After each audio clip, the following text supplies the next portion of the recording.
Matty Jones a Henry Cowans dros y gigrin. Mae Cowans yn mynd amdani. Mae wedi twyllo'r golwr Zach Jones. Ac mae'r Drenewydd ar y blaen. Pawb yn disgwyl y croesiad, neb yn disgwyl yr ergyd. Ond Cowans yn gweld ei gyfle ac yn sgorio y gol gyntaf tymor yma. Matty Jones yn anelu tuag at Ryan Sears ar yr ochr bella. Sears, cic obeithiol i fewn i'r cwrt yn uchel. Ac Aaron Williams ar y foli, mae'n cymryd gwiriad. Ond i gefn y rhwyd mae'n mynd.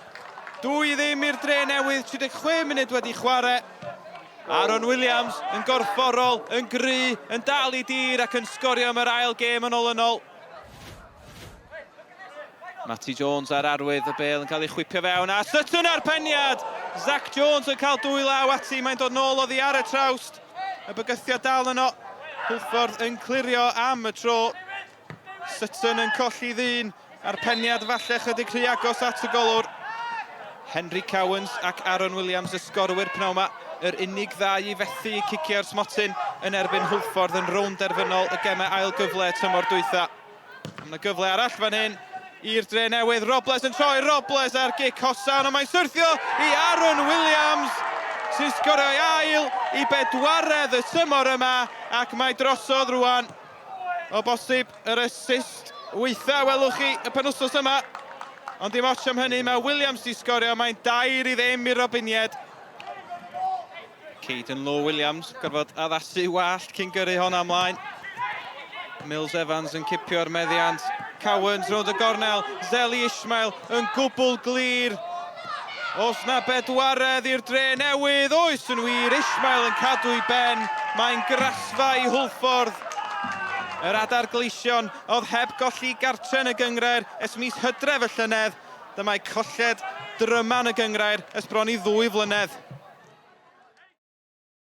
Yeah, look, it's a good win, a tough place to come. I thought we were excellent really from the first whistle. We started really well, forced some long throws, forced some corners, and that was the pattern for the game. I think they had a couple of spells of possession, but which we dealt with quite comfortably, and they had to score 4 goals away from home and obviously keep a clean sheet, which is really important, something we didn't do enough of last year. So yeah, it's a good win and a good response. Obviously felt important to follow up last Friday against Cardiff Met.